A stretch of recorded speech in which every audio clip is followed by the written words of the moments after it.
I don't know that there's like a lot of money to be made in AI, because it's not going to tell you what the market's going to do. But I do think that it is going to make a lot more people comfortable with trading. So from a retail perspective and institutional, I think it's really helpful and bullish. I'm bullish on it.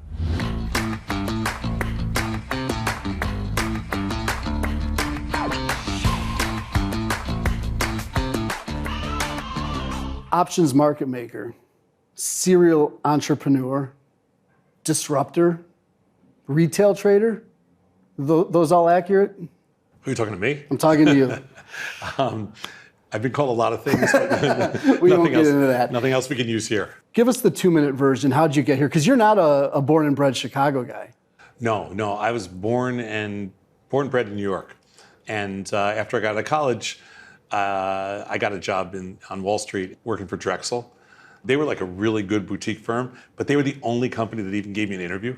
And they offered me a job. I was like, I'll take it, in their training program. Okay. So like they decide where they want to put you. When was that? 1981, on a badge. First day I was on a badge, so I never clerked. And Step right into it. no freaking idea what was going on. Literally none. Do you know what an option was? Oh yeah. I'd been trading options for 6 months at that point, like nonstop. I was hooked. From there, obviously, your career has progressed, shall we say. So where'd you go?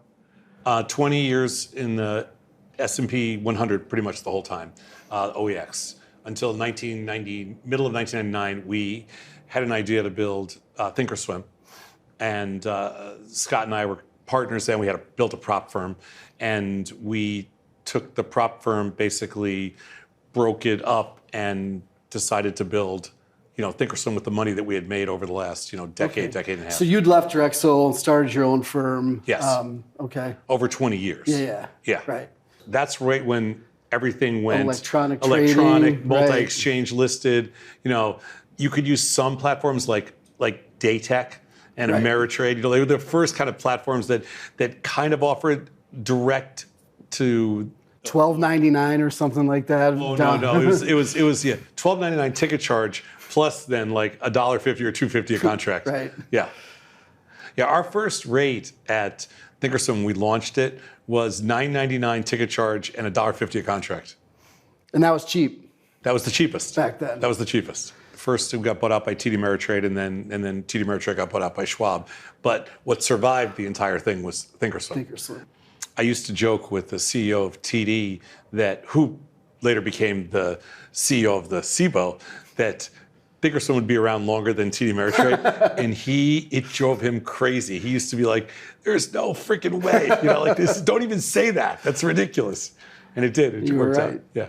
You weren't done at that time. No. I was given a contract by TD, which I was very appreciative of. They were a really good firm, and they gave me a really good deal to stay around. Scott too, and after 2 years, I just, it wasn't my thing working. I never worked for somebody. Right. Do you know, I didn't even cash a check for 2 years. Like I didn't even know I was getting paid. So I went to the CEO and I said, listen, I got an idea. I want to build something. I've given you 2 years. This is not my thing. He goes, I completely understand. I thought you would have already asked this before.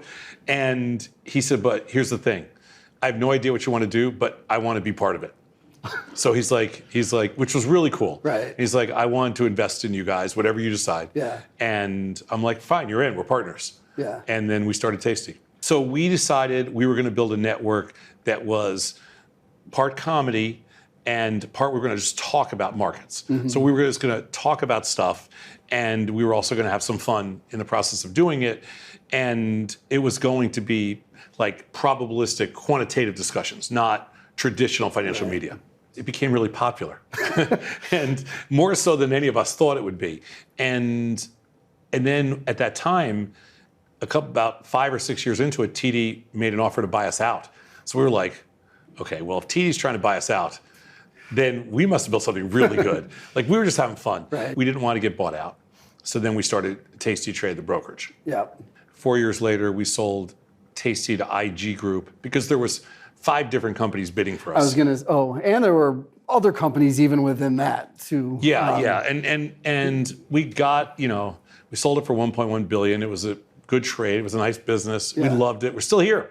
Right. So you were on the floor then during the 87 crash. Oh, yeah. Trading equity index options. Trading the S&P 100, which, by the way, back in 87, that was the S&P. That was the S&P. There was really no S&P 500. The OEX, is that what they call it? The OEX. Yes. And there was no S&P 500 really at the time. That was the pit. Right. That was before there was really a put skew in those options. There was no put skew. So you discovered the put skew. Not me. During you collectively. Yes. During the crash of 87. Yes. We priced puts and calls the exact same up until the crash of 87. And then the next day we figured out, hey, puts better be more expensive than calls. These black swan events have a likelihood to happen to the downside in an equity index option. Well, the craziest thing about the 87 crash was that we were, first of all, you don't know where you you don't know that it's a crash until the end of the day. And then we realized what was going on. But because volatility exploded, we lost, the most money we lost that day was on being short calls. Because the calls that were trading like $1 in the morning because volatility went up, whatever, they went to like $10. Right. And the market crashed. So it was, nothing made any sense to us. Right. So we had never seen anything like that before. So you were selling calls, the market's crashing and the calls are going up. And then you're like, okay, well, I better not sell puts against this. Right. So my point here is that when you get on your network and talk about skew, people should listen to you because you actually saw the invention of skew, basically. You've lived it. I was there day one. Yes. But largely, you've seen a transition from pit traded to the screen. With that, I think kind of eliminated one of the routes that young people had to become a trader. Particularly being from Chicago, that was a path for people. Yeah. Was that part of the thinking with like Thinkorswim or even Tasty that you're going to give the opportunity to be a trader to? No. I mean, because that's too narrow. And we felt like we needed to give the opportunity to access strategic markets to everybody. I was really frustrated when we first started to build Thinkorswim with what traditional brokerage and even online brokerage, what they offered. I mean, basically nothing. No spreads. There was no platform had futures on it. I don't know if you know this, but Thinkorswim was the first platform to offer futures, but we didn't have a way to clear futures. So here was our dilemma. We're like, how can anybody, because we've been trading using futures our whole careers, how can anybody trade options on an index product without a futures market? Fair, right? How can anybody know what's going to happen in any of the markets without looking at the futures markets? But nobody on the retail side was ready to clear futures. So what we did was we basically listed all the futures. We pulled the quotes, listed all the futures. That was your watch list. Yeah. That was your default watch list. And then we convinced, at the time, our clearing firm to launch futures. Then we went to the CME and said, listen, we're going to launch futures to retail customers. And they were like, no retail customers trade futures. This is like 2000, okay? And basically the CME, was able to help us to launch futures on a retail level, not kill us with quote fees. And it was very fair both ways. And we've ever since then been a loyal, routing you guys business for 25 years. Yeah. And that was kind of the initial launch of retail futures in a online brokerage account. We've come a long way. We didn't even have futures options at first. Now you're primarily futures options, at least on the future side. Yeah. It struck me, we were in San Francisco last, and you were doing, I can't remember if it was soybeans or corn, and you were doing some trade, and you were moving the strikes around, and we were 45 days out or something like that. And it struck me, you never once mentioned like this is new crop versus old crop or anything like that. You didn't care. It's 100%. Like, if you believe, I'm an efficient market theorist, okay? Efficient market hypothesis, okay? I believe that prices are right. So if I'm looking at a quote screen in corn, which is relatively liquid, okay, I'm 100% sure that the prices on the screen are the best bid and ask that exists. There's plenty of money making markets. If the markets were off, somebody else would, some high frequency firm would come in and make them better. So if I believe those markets, then somewhere in the middle of those markets is a fair price. And in the corn world, if you move anything one tick off mid-price, it's a fair price. You filled. Right. So everything's got to be fair. Right. So I'm not going to learn something. I mean, I'm not going to do new crop, bad crop, new crop, old crop, bad crop, blue crop, whatever it is. I don't care. Right. Expected move is just a derivative of volatility, and every other bit of optimal mechanics that we've researched we're a think tank, is going to be the same whether I'm trading corn or soybeans or IBM or NVIDIA. Right. Like, it doesn't matter. Or I'm trading S&Ps. I don't care. They're all the same. Probabilities. And all the derivatives of the Black-Scholes models that are used to price everything are the same regardless of the underlying product. But it just struck me on that one particularly because I'm like, he's not even going to get into like what any of this is. Like, no, of course not. But that's what always drove me crazy about financial media. I always hated the fact that somebody would say something to the effect of, I really love corn here because I think it's going to go up. I'm like, you think it's going to go from, like, let's say $4 to $6? I'm like, well, in the next 30 days. But the expected move for the next 30 days is 50 cents. Based on the options market. Based on the options market. So it's not going to $6. Okay, there's a 1% chance. Right. Like, why would anybody do something based on a 1% chance? But I know from working with you guys, you were trying to optimize speed on your, at least for a retail trader. Yeah. But the fact is, you're not measuring nanoseconds as a retail trader. No, we built the first customer platform with high frequency middleware. So we partnered with a big Chicago high frequency firm that to basically use a very similar model, technology model on our middleware piece. So it's not like some of the old legacy models so instead of being, let's say, 500 or 600 or 700 milliseconds, it's 25 to 50 milliseconds. But it doesn't compete with a high frequency firm that might be 6 or 7 milliseconds. I go to a lot of industry events and things like that, and people will say, well, I can't compete with the quote big boys. And I said, the big boys aren't competing with you. No, they're not. They're playing this. But what do you tell people that say that? The speed of the technology has been commoditized. I mean, I don't know if you remember 25 years ago, they used to go, we guarantee a fill within 1 second. I'm like, okay. I grew up with Globex at CME. We were measuring round turns in like 2.3 seconds or something like that. Exactly. That was a long time ago, but not that long ago. Well, but what I tell people now is the difference between 25 or 50 milliseconds and 200 milliseconds, it doesn't matter to you as a retail customer. The reason that the high frequency firms are so competitive is because they're competitive with one another. They're not competitive with you and me as customers. Right. I mean, we're going to trade on their markets no matter what. You can be all day at mid-price, and if nothing moves, you're not getting filled. But you move one tick, you're going to get filled.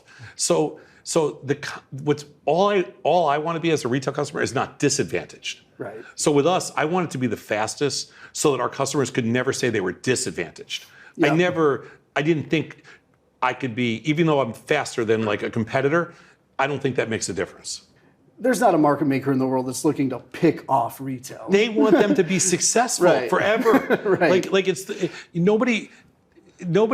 everybody wants the customers to stay around forever. Right. We operate in an efficient marketplace, so it's a very different world. Yeah. And I think you kind of alluded to this with your example about the expected price. I think we're talking about corn.